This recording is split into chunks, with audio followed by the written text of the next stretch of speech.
नमस्कार। आज हम यहाँ पर सुनेंगे प्रेमचंद के उपन्यास रंगभूमि का अध्याय 2। सूरदास लाठी टेकता हुआ धीरे धीरे घर चला। रास्ते में चलते चलते सोचने लगा, यह है बड़े आदमियों की स्वार्थपरता। पहले कैसे हेकड़ी दिखाते थे, मुझे कुत्तों से भी नीचा समझा, लेकिन ज्यों ही मालूम हुआ कि जमीन मेरी है, कैसी लल्लो चप्पो करने लगे। इन्हें मैं अपनी जमीन दिए देता हूँ। 5 रुपए दिखाते थे, मानो मैंने रुपए देखे ही नहीं। 5 तो क्या, 500 भी दे तो भी जमीन न दूंगा। मोहल्ले वालों को कौन मुंह दिखाऊंगा। इनके कारखाने के लिए बेचारी गौएं मारी मारी फिरें। ईसाइयों को तनिक भी दया धर्म का विचार नहीं होता, बस सबको ईसाई ही बनाते फिरते हैं। कुछ नहीं देना था तो पहले ही दुत्कार देते, मील भर दौड़ाकर कह दिया चल हट। इन सबों में मालूम होता है उसी लड़की का स्वभाव अच्छा है, उसी में दया धर्म है। बुढ़िया तो पूरी करकसा है, सीधो मुंह बात ही नहीं करती। इतना घमंड, जैसे यही विक्टोरिया है। राम राम, थक गया। अभी तक दम फूल रहा है। ऐसा आज तक कभी न हुआ था कि इतना दौड़कर किसी ने कोरा जवाब दे दिया हो। भगवान की यही इच्छा होगी, मन इतने दुखी न हो। मांगना तुम्हारा काम है, देना दूसरों का काम है। अपना धान है, कोई नहीं देता तो तुम्हें बुरा क्यों लगता है। लोगों से कह दूं कि साहब जमीन मांगते थे, नहीं, सब घबरा जाएंगे। मैंने जवाब तो दे दिया, अब दूसरों से कहने का प्रयोजन ही क्या। यह सोचता हुआ वह अपने द्वार पर आया। बहुत ही सामान्य झोपड़ी थी। द्वार पर एक नीम का वृक्ष था। किवाड़ों की जगह बांस की टहनियों की एक टट्टी लगी हुई थी। टट्टी हटाई, कमर से पैसों की छोटी सी पोटली निकाली, जो आज दिन भर की कमाई थी। तब झोपड़ी की छान टटोल कर एक थैली निकाली तो उसके जीवन का सर्वस्व थी। उसमें पैसों की पोटली बहुत धीरे से रखी कि किसी के कानों में भनक भी न पड़े। फिर थैली को छान में छिपाकर वह पड़ोस के एक घर से आग मांग लाया। पेड़ों के नीचे कुछ सूखी टहनियां जमा कर रखी थी, उनसे चूल्हा जलाया। झोंपड़ी में हल्का सा अस्थिर प्रकाश हुआ। कैसी विडंबना थी, कितना नैराश्यपूर्ण दारिद्र्य था। न खाट, न बिस्तर, न बर्तन, न भांडे। एक कोने में एक मिट्टी का घड़ा था, जिसकी आयु का कुछ अनुमान उस पर जमी हुई काई से ही हो सकता था। चूल्हे के पास हांडी थी, एक पुराना चलनी की भांति छिद्रों से भरा हुआ तवा, एक छोटी सी कठौती और एक लोटा। बस यही उस घर की सारी संपत्ति थी। मानव लालसाओं का कितना संक्षिप्त स्वरूप। सूरदास ने आज जितना नाज पाया था, वह ज्यों का त्यों हांडी में डाल दिया। कुछ जौ थे, कुछ गेहूं, कुछ मटर, कुछ चने, थोड़ी सी ज्वार और मुट्ठी भर चावल। ऊपर से थोड़ा सा नमक डाल दिया। किसी की रसना ने ऐसी खिचड़ी का मजा चखा है? उसमें संतोष की मिठास थी, जिससे मीठी संसार में कोई वस्तु नहीं। हांडी को चूल्हे पर चढ़ाकर वह घर से निकला। द्वार पर टट्टी लगाई और सड़क पर जाकर एक बनिए की दुकान से थोड़ा सा आटा और 1 पैसे का गुड़ लाया। आटे को कठौती में गूंथा और तब आधा घंटे तक चूल्हे के सामने खिचड़ी का मधुर आलाप सुनता रहा। उस धुंधले प्रकाश में उसका दुर्बल शरीर और उसका जीर्ण वस्त्र मनुष्य के जीवन प्रेम का उपहास कर रहा था। हांडी में कई बार उबाल आए, कई बार आग बुझी, बार बार चूल्हा फूंकते फूंकते सूरदास की आंखों से पानी बहने लगा था। आंखें चाहे देख न सके पर रो सकती हैं। यहाँ तक कि वह षड्रस युक्त अवलेह तैयार हुआ। उसने उसे उतारकर नीचे रखा, तब तवा चढ़ाया और हाथों से रोटियां बनाकर सेकने लगा। कितना ठीक अंदाज था। रोटियां सब समान थी, न छोटी न बड़ी, न सेवड़ी न जली हुई। तवे से उतार उतार कर रोटियों को चूल्हे में खिलाता था और जमीन पर रखता जाता था। जब रोटियां बन गई तो उसने द्वार पर खड़े होकर जोर से पुकारा, मिट्ठू आओ बेटा, खाना तैयार है। किंतु जब मिट्ठू न आया तो उसने फिर द्वार पर टट्टी लगाई और नायक राम के बरामदे में जाकर मिट्ठू मिट्ठू पुकारने लगा। मिट्ठू वहीं पड़ा सो रहा था। आवाज सुनकर चौंका। 12-13 वर्ष का सुंदर हंसमुख बालक था। भरा हुआ शरीर, सुडौल हाथ पांव। यह सूरदास के भाई का लड़का था। माँ बाप दोनों प्लेग में मर चुके थे। 3 साल से उसके लालन पोषण का भार सूरदास ही पर था। वह इस बालक को प्राणों से भी प्यारा समझता था। आप छाए फाके करे पर मिट्ठू को 3 बार अवश्य खिलाता था। आप मटर चबाकर रह जाता था पर उसे शक्कर और रोटी, कभी घी और नमक के साथ रोटियां खिलाता था। अगर कोई भिक्षा में मिठाई या गुड़ दे देता तो उसे बड़े यत्न से अंगोछे के कोने में बांध लेता और मिट्ठू को ही देता था। सबसे कहता, यह कमाई बुढ़ापे के लिए कर रहा हूँ। अभी तो हाथ पैर चलते हैं, मांग खाता हूँ। जब उठ बैठ ना सकूंगा तो लोटा भर पानी कौन देगा। मिट्ठू को सोते पाकर गोद में उठा लिया और झोंपड़ी के द्वार पर उतारा। तब द्वार खोला, लड़के का मुंह धुलवाया और उसके सामने गुड़ और रोटियां रख दी। मिट्ठू ने रोटियां देखी तो ठुनक कर बोला, मैं रोटी और गुड़ ना खाऊंगा। यह कहकर उठ खड़ा हुआ। सूरदास, बेटा बहुत अच्छा गुड़ है, खाओ तो। देखो कैसी नरम नरम रोटियां हैं, गेहूं की हैं। मिट्ठू, मैं ना खाऊंगा। सूरदास, तो क्या खाओगे बेटा, इतनी रात गए और क्या मिलेगा। मिट्ठू, मैं तो दूध रोटी खाऊंगा। सूरदास, बेटा इस जून खा लो, सवेरे मैं दूध ला दूंगा। मिट्ठू रोने लगा। सूरदास उसे बहलाकर हार गया तो अपने भाग्य को रोता हुआ उठा, लकड़ी संभाली और टटोलता हुआ बजरंगी अहीर के घर आया, जो उसके झोंपड़े के पास ही था। बजरंगी खाट पर बैठा नारियल पी रहा था। उसकी स्त्री जमुनी खाना पकाती थी। आंगन में 3 भैंसें और 4-5 गायें चरनी पर बंधी हुई चारा खा रही थी। बजरंगी ने कहा, कैसे चले सूरे, आज बग्घी पर कौन लोग बैठे तुमसे बात कर रहे थे। सूरदास, वही गोदाम के साहब थे।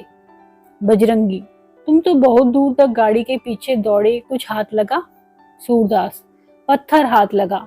ईसाइयों में भी कहीं दया धर्म होता है, मेरी वही जमीन लेने को कहते थे। बजरंगी, गोदाम के पीछे वाली ना। सूरदास, हाँ वही। बहुत लालच देते रहे पर मैंने हामी नहीं भरी। सूरदास ने सोचा था अभी किसी से यह बात न कहूंगा, पर इस समय दूध लेने के लिए खुशामद जरूरी थी। अपना त्याग दिखाकर सुरखरू बनना चाहता था। बजरंगी, तुम हानि भर देते तो यहाँ कौन उसे छोड़े देता था। 3-4 गांवों के बीच में वही तो जमीन है, वह निकल जाएगी तो हमारी गायें और भैंसें कहाँ जाएंगी। जमुनी, मैं तो इन्हीं के द्वार पर सबको बांध आती। सूरदास, मेरी जान निकल जाए तब तो बेचूं ही नहीं, 1000-500 की क्या गिनती। भौजी, एक घूंट दूध हो तो दे दो, मिठुआ खाने बैठा है, रोटी और गुड़ छूता ही नहीं, बस दूध दूध की रट लगाए हुए है। जो चीज घर में नहीं होती उसी के लिए जिद करता है। दूध न पाएगा तो बिना खाए ही सो जाएगा। बजरंगी, ले जाओ, दूध का कौन अकाल है, अभी दुहा है। घीसू की माँ, एक कुलिया दूध दे दो सूर्य को। जमुनी, जरा बैठ जाओ सूर्य, हाथ खाली हो तो दूं। बजरंगी, वहां मिठुआ खाने बैठा है, तय कहती है हाथ खाली हो तो दूं, तुझसे न उठा जाए तो मैं आऊं। जमुनी जानती थी कि यह बुद्धू दास उठेंगे तो पाव के बदले आधे सेर दे डालेंगे। चटपट रसोई से निकल आई, एक कुल्हिया में आधा पानी लिया, ऊपर से दूध डालकर सूरदास के पास आई और विषाक्त हितैषता से बोली, यह लो, लौंडे की जीव तुमने ऐसी बिगाड़ दी है कि बिना दूध के कौर नहीं उठा था। बाप जीता था तो भरपेट चने भी न मिलते थे, अब दूध के बिना खाने ही नहीं उठता। सूरदास, क्या करूं भाभी, रोने लगता है तो तरस आता है। जमुनी, अभी इस तरह पाल पोस रहे हो कि एक दिन काम आएगा, मगर देख लेना जो चुल्लू भर पानी को भी पूछे। मेरी बात गांठ बांध लो, पराया लड़का कभी अपना नहीं होता। हाथ पांव हुए और तुम्हें धुतकार कर अलग हो जाएगा। तुम अपने लिए सांप पाल रहे हो। सूरदास, जो कुछ मेरा धर्म है किए देता हूँ। आदमी होगा तो कहाँ तक जस न मानेगा। हाँ, अपनी तकदीर ही खोटी हुई तो कोई क्या करेगा। अपने ही लड़के क्या बड़े होकर मुंह नहीं फेर लेते। जमुनी, क्यों नहीं कह देते मेरी भैंसे चरा लाया करे। जवान तो हुआ क्या जन्म भर नन्हा ही बना रहेगा। घीसू ही का जोड़ी पारी तो है। मेरी बात गांठ बांध लो।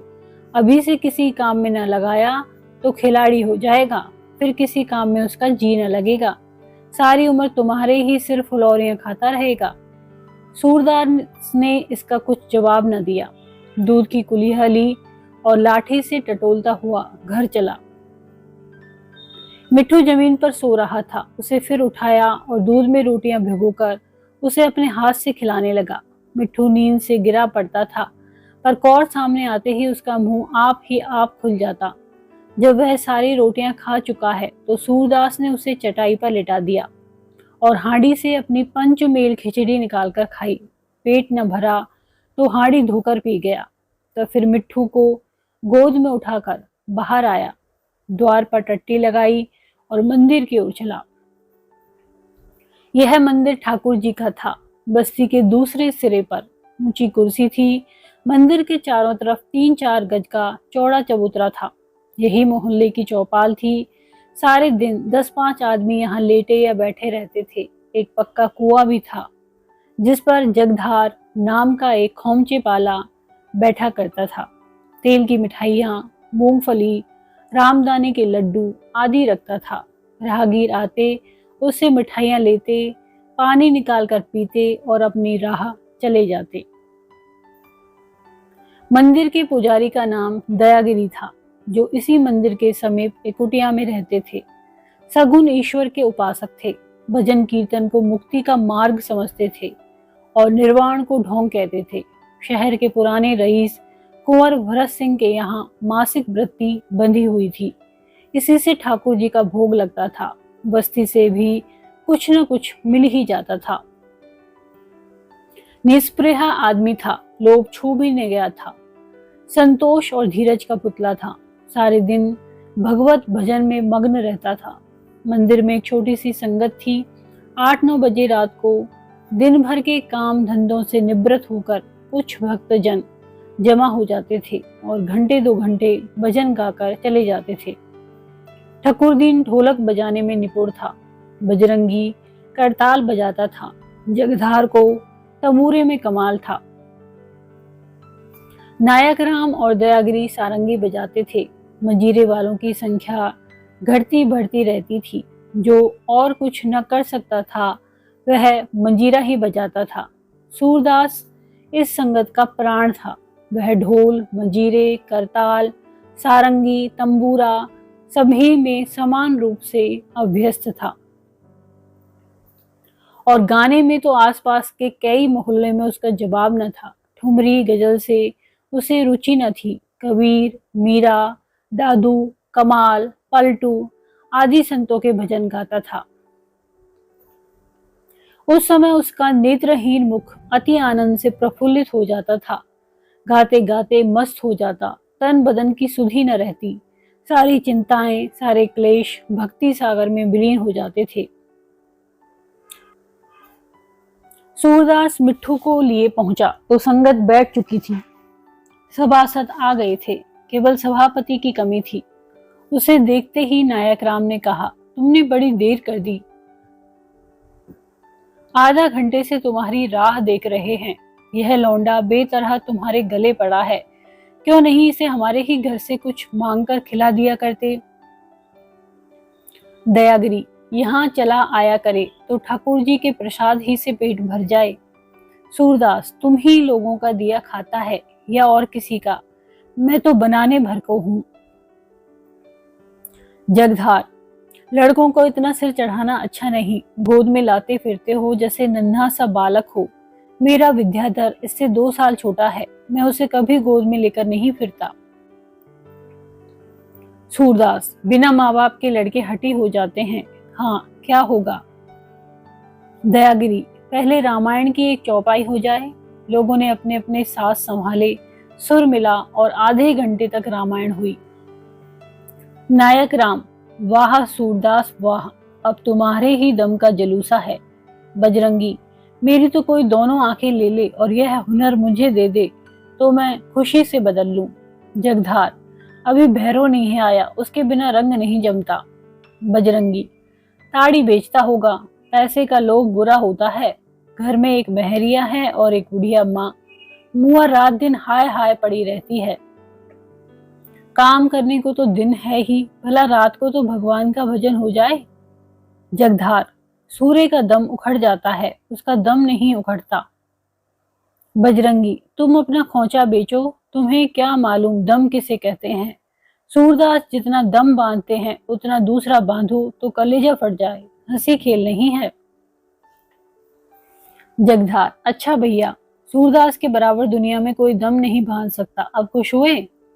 सूरदास, भैया इसमें झगड़ा काहे का, मैं कब कहता हूँ कि मुझे गाना आता है, तुम लोगों का हुक्म पाकर जैसा भला बुरा बनता है सुना देता हूँ। इतने में भैरव भी आकर बैठ गया। बजरंगी ने व्यंग करके कहा, क्या आप कोई ताड़ी पीने वाला नहीं था, इतनी जल्दी क्यों दुकान बढ़ा दी। ठाकुरदीन, मालूम नहीं, हाथ पैर भी धोए हैं या वहां से सीधो ठाकुर जी के मंदिर में चले आए, अब सफाई तो कहीं रह ही नहीं गई। भैरव, क्या मेरी देह में ताड़ी पुती हुई है। ठाकुरदीन, भगवान के दरबार में इस तरह न आना चाहिए, जात चाहे ऊंची हो या नीची, पर सफाई चाहिए जरूर। भैरव, तुम यहाँ नित्य नहाकर आते हो। ठाकुरदीन, पान बेचना कोई नीच काम नहीं है। भैरव, जैसे पान वैसे ताड़ी, पान बेचना कोई ऊंचा काम नहीं है। ठाकुरदीन, पान भगवान के भोग के साथ रखा जाता है, बड़े बड़े जनेऊधारी मेरे हाथ का पान खाते हैं, तुम्हारे हाथ को तो कोई पानी नहीं पीता। नायक राम, ठाकुरदीन यह बात तो तुमने बड़ी करी कही, सच तो है, पासे से कोई घड़ा तक नहीं छुआता। भैरव, हमारी दुकान पर एक दिन आकर बैठ जाओ तो दिखा दूं कैसे कैसे धर्मात्मा और तिलकधारी आते हैं। जोगी जति लोगों को भी किसी ने पान खाते देखा है, ताड़ी गांजा चरस पीते चाहे जब देख लो। एक से एक महात्मा आकर खुशामद करते हैं। नायक राम, ठाकुरदीन अब इसका जवाब दो, भैरव पढ़ा लिखा होता तो वकीलों के कान काटता। भैरव, मैं तो बात सच्ची कहता हूँ, जैसे ताड़ी वैसे पान, बल्कि परात की ताड़ी को तो लोग दवा की तरह पीते हैं। जगधार, यारों दो एक भजन होने दो, मान क्यों नहीं जाते। ठाकुरदीन, तुम्हें हारे, भैरव जीता, चलो छुट्टी हुई। नायक राम, वाह, हार क्यों मान ले, शास्त्रार्थ है कि दिल लगी। हाँ ठाकुरदीन, कोई जवाब सोच निकालो। ठाकुरदीन, मेरी दुकान पर खड़े हो जाओ, जी खुश हो जाता है, केवड़े और गुलाब की सुगंधा उड़ती है। इसकी दुकान पर कोई खड़ा हो जाए तो बदबू के मारे नाक फटने लगती है, खड़ा नहीं रहा जाता, पर नाले में भी इतनी दुर्गंध नहीं होती। बजरंगी, मुझे जो घंटे भर के लिए राज मिल जाता तो सबसे पहले शहर भर की ताड़ी की दुकानों में आग लगवा देता। नायक राम, अब बताओ भैरव, इसका जवाब दो, दुर्गंधा तो सचमुच उड़ती है कोई जवाब। भैरव, जवाब एक नहीं सैकड़ों है, पान सड़ जाता है तो कोई मिट्टी के मोल भी नहीं पूछता, यहाँ ताड़ी जितनी ही सड़ती है उतना ही उसका मोल बढ़ता है, सिरका बन जाता है तो रुपए बोतल बिकता है और बड़े बड़े जनेऊधारी लोग खाते हैं। नायक राम, क्या बात कही है कि जी खुश हो गया, मेरा अख्तियार होता तो इसी घड़ी तुमको वकालत की सनद दे देता। ठाकुरदीन, अब हार मान जाओ, भैरव से पेश न पा सकोगे। जगधार, भैरव तुम चुप क्यों नहीं हो जाते, पंडा जी को तो जानते हो, दूसरों को लड़ाकर तमाशा देखना इनका काम है, इतना कह देने में कौन सी मर्यादा घटी जाती है कि बाबा तुम जीते और मैं हारा। भैरव, क्यों इतना कह दूं, बात करने में किसी से कम हूं क्या। जगधार, तो ठाकुरदीन तुम ही चुप हो जाओ। ठाकुरदीन, हाँ जी, चुप न हो जाऊंगा तो क्या करूंगा, यहाँ आए थे कुछ भजन कीर्तन होगा सो व्यर्थ का झगड़ा करने लगे, पंडा जी को क्या, इन्हें तो बेहाथ पैर हिलाए अमरतियां और लड्डू खाने को मिलते हैं, इन्हीं से इन्हें इसी तरह की दिल लगी सूझती है, यहाँ तो पहर रात से उठकर फिर चक्की में जुटना है। जगधार, मेरी तो अब की भगवान से भेंट होगी तो कहूंगा किसी पंडे के घर जन्म देना। नायक राम, भैया मुझ पर हाथ ना उठाओ, दुबला पतला आदमी हूँ। मैं तो चाहता हूँ जलपान के लिए तुम्हारे ही खोचे से मिठाइयाँ लिया करूँ, मगर उस पर इतनी मक्खियां उड़ती हैं, ऊपर इतना मैल जमा रहता है कि खाने को जी नहीं चाहता। जगधार चिढ़कर, तुम्हारे न लेने से मेरी मिठाइयां सड़ तो नहीं जाती कि भूखों मरता हूँ। दिन भर में रुपया 20 आने पैसे बना ही लेता हूँ। जिसे सैंत मैत के में रसगुल्ले मिल जाएं, वह मेरी मिठाइयां क्यों लेगा। ठकुरदीन, पंडा जी की आमदनी का कोई ठिकाना नहीं है, जितना रोज मिल जाए थोड़ा ही है। ऊपर से भोजन खाते हैं, कोई आंख का अंधा गांठ का पूरा फंस गया तो हाथी घोड़े जगह जमीन सब दे दिया। ऐसा भगवान और कौन होगा। दयागिरी, कहीं नहीं ठकुरदीन, अपनी मेहनत की कमाई सबसे अच्छी। पंडों को यात्रियों के पीछे दौड़ते नहीं देखा है। नायक राम, बाबा अगर कोई कमाई पसीने की है तो वह हमारी कमाई है। हमारी कमाई का हाल बजरंगी से पूछो। बजरंगी, औरों की कमाई पसीने की होती होगी, तुम्हारी कमाई तो खून की है। और लोग पसीना बहाते हैं, तुम खून बहाते हो। एक एक जजमान के पीछे लौहू की नदी बह जाती है। जो लोग खोंचा सामने रखकर दिन भर मक्खी मारा करते हैं, वे क्या जाने तुम्हारी कमाई कैसे होती है। एक दिन मोर्चा थामना पड़े तो भागने को जगह न मिले। जगधार, चलो भी आए हो मुंह देखी कहने। शेर भर दूध 2.5 सेर बनाते हो, उस पर भगवान के भगत हो। बजरंगी, अगर कोई माई का लाल मेरे दूध में एक बूंद पानी निकाल दे तो उसकी टांग की राह निकल जाऊं। यहाँ दूध में पानी मिलाना गौ हत्या समझते हैं, तुम्हारी तरह नहीं कि तेल की मिठाइयों को घी की तरह कहकर बेचें और भोले भाले बच्चों को ठगें।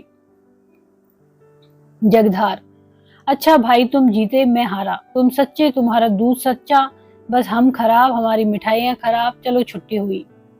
बजरंगी, मेरे मिजाज को तुम नहीं जानते, चेता देता हूँ। सच कहकर कोई 100 जूते मार ले, लेकिन झूठी बात सुनकर मेरे बदन में आग लग जाती है। भैरों, बजरंगी बहुत बढ़कर बातें न करो। अपने मुंह मियाँ मिट्ठू बनने से कुछ नहीं होता है, बस मुंह न खुलवाओ। मैंने भी तुम्हारे यहाँ का दूध पिया है, उससे तो मेरी ताड़ी ही अच्छी है। ठकुरदीन, भाई मुंह से जो चाहे ईमानदार बन ले, पर अब दूध सपना हो गया, सारा दूध जल जाता है। मलाई का नाम नहीं, दूध जब मिलता था तब मिलता था। एक आंच में अंगुल भर मोटी मलाई पड़ जाती थी। दयागिरी, बच्चा अभी अच्छा बुरा कुछ मिल तो जाता है।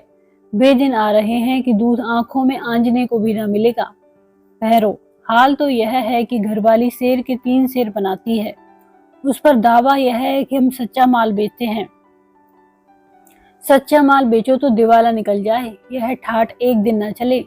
बजरंगी, पसीने की कमाई खाने वालों का दिवाला नहीं निकलता, दिवाला उनका निकलता है जो दूसरों की कमाई खा खा कर मोटे रह पड़ते हैं। भाग को सराहो कि शहर में हो, किसी गांव में होते तो मुंह में मक्खियां आती जाती। मैं तो उन सबों को पापी समझता हूँ जो औने पौने करके इधर का सौदा उधर बेचकर अपना पेट पालते हैं। सच्ची कमाई उन्हीं की है जो छाती फाड़कर धरती से धान निकालते हैं। बजरंगी ने बात तो कही, लेकिन लज्जित हुआ। इस लपेटे में वहां के सभी आदमी आ जाते थे। वह भैरों, जगधार और ठकुरदीन को लक्ष्य करना चाहता था, पर सूरदास, नायक राम, दयागिरी सभी पापियों की श्रेणी में आ गए। नायक राम, तब तो भैया तुम्हें अब हमें भी ले बीते। एक पापी तो मैं ही हूँ कि सारे दिन मटर गश्ती करता हूँ, और वह भोजन करता हूँ कि बड़ों बड़ों को मयस्सर न हो। ठकुरदीन, दूसरा पापी मैं हूँ कि शौक की चीज बेचकर रोटियां कमाता हूँ।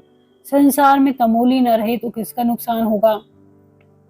जगधार, तीसरा पापी मैं हूँ कि दिन भर औने पौने करता रहता हूँ। सेव और खून खाने को न मिले तो कोई मर न जाएगा। भैरों, तुमसे बड़ा पापी मैं हूँ कि सबको नशा खिलाकर अपना पेट पालता हूँ। सच पूछो तो इससे बुरा कोई काम नहीं। आठों पहर नशेबाजों का साथ, उन्हीं की बातें सुनना, उन्हीं के बीच रहना, यह भी कोई जिंदगी है। दयागिरी, क्यों बजरंगी, साधु संत तो सबसे बड़े पापी होंगे कि वे कुछ नहीं करते। बजरंगी, नहीं बाबा, भगवान के भजन से बढ़कर और कौन उद्यम होगा। राम नाम की खेती सब कामों से बढ़कर है। नायक राम, तो यहाँ अकेले बजरंगी पुण्यात्मा है और सबके सब पापी हैं। बजरंगी, सच पूछो तो सबसे बड़ा पापी मैं हूँ कि गऊओं का पेट काटकर उनको बछड़ों को भूखा मारकर अपना पेट पालता हूँ। सूरदास, भाई खेती सबसे उत्तम है, बान उससे मध्यम है, बस इतना ही फर्क है। बान को पाप क्यों कहते हैं और क्यों पे पापी बनते हो? हाँ, सेवा निर्धन है और चाहो तो उसे पाप कहो। अब तक तो तुम्हारे ऊपर भगवान की दया है, अपना अपना काम करते हो, मगर ऐसे बुरे दिन आ रहे हैं जब तुम्हें सेवा और टहल करके पेट पालना पड़ेगा। जब तुम अपने नौकर नहीं पराये के नौकर हो जाओगे, तब तुम में नीति धर्म का निशान भी न रहेगा। सूरदास ने ये बातें बड़े गंभीर भाव से कही, जैसे कोई ऋषि भविष्यवाणी कर रहा हो। सब सन्नाटे में आ गई। ठाकुरदीन ने चिंतित होकर पूछा, क्यों सूरे, कोई विपत्ति आने वाली है क्या? मुझे तो तुम्हारी बातें सुनकर डर लग रहा है, कोई नई मुसीबत तो नहीं आ रही है? सूरदास, हाँ, लक्षण तो दिखाई देते हैं। चमड़े के गोदाम वाला साहब यहाँ एक तंबाकू का कारखाना खोलने जा रहा है, मेरी जमीन मांग रहा है। कारखाने का खुलना ही हमारे ऊपर विपत्ति का आना है। ठाकुरदीन, तो जब जानते ही हो तो क्यों अपनी जमीन देते हो? सूरदास, मेरे देने पर थोड़े ही है भाई, मैं दूं तो भी जमीन निकल जाएगी, ना दूं तो निकल जाएगी। रुपए वाले सब कुछ कर सकते हैं। बजरंगी, साहब रुपए वाले होंगे, अपने घर के होंगे, हमारी जमीन क्या खाकर ले लेंगे? माथे गिर जाएंगे। माथे ठट्टा नहीं है। अभी यही बातें हो रही थी कि सैयद ताहिर अली आकर खड़े हो गए और नायक राम से बोले, पंडा जी, मुझे आपसे कुछ कहना है, जरा इधर चले आइए। बजरंगी, उसी जमीन के बारे में कुछ बातचीत करनी है ना, वह जमीन ना बिकेगी। ताहिर, मैं तुमसे थोड़ी ही पूछता हूँ, तुम उस जमीन के मालिक मुख्तार नहीं हो। बजरंगी, कह तो दिया वह जमीन ना बिकेगी, मालिक मुख्तार कोई हो। ताहिर, आइए पंडा जी आइए, इन्हें बकने दीजिए। नायक राम, आपको जो कुछ कहना हो कहिए, ये सब लोग अपने ही हैं, किसी से पर्दा नहीं है। सुनेंगे तो सब सुनेंगे और जो बात तय होगी सबकी सलाह से होगी। कहिए क्या कहते हैं? ताहिर, उसी जमीन के बारे में बातचीत करनी थी। नायक राम, तो उस जमीन का मालिक तो आपके सामने बैठा हुआ है, जो कुछ कहना है उसी से क्यों नहीं कहते? मुझे बीच में दलाली नहीं खानी है। जब सूरदास ने साहब के सामने इनकार कर दिया तो फिर कौन सी बात बाकी रह गई? बजरंगी, इन्होंने सोचा होगा कि पंडा जी को बीच में डालकर काम निकाल लेंगे। साहब से कह देना, यहाँ साहब ही न चलेगी। ताहिर, तुम अहीर हो ना, तभी इतने गर्म हो रहे हो। अभी साहब को जानते नहीं हो, तभी बढ़ चढ़ कर बातें कर रहे हो। जिस वक्त साहब जमीन लेने पर आ जाएंगे, ले ही लेंगे, तुम्हारे रोके न रुकेंगे। जानते हो शहर के हाकिमों से उनका कितना रब्त जब्त है। उनकी लड़की की मंगनी हाकिम जिला से होने वाली है, उनकी बात को कौन टाल सकता है? सीधों से रजामंदी के साथ दे दोगे तो अच्छे दाम पा जाओगे, शरारत करोगे तो जमीन भी निकल जाएगी, कौड़ी भी हाथ न लगेगी। रेलों के मालिक क्या जमीन अपने साथ लाए थे?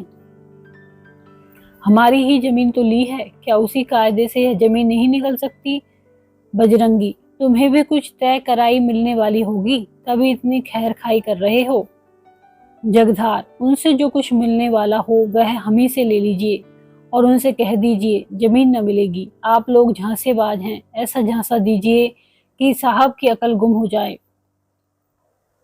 ताहिर, खैर ख्वाही रुपए के लालच से नहीं है, अपने मालिक की आंख बचाकर एक कौड़ी भी लेना हराम समझता हूँ। खैर ख्वाही इसलिए करता हूँ कि उनका नमक खाता हूँ।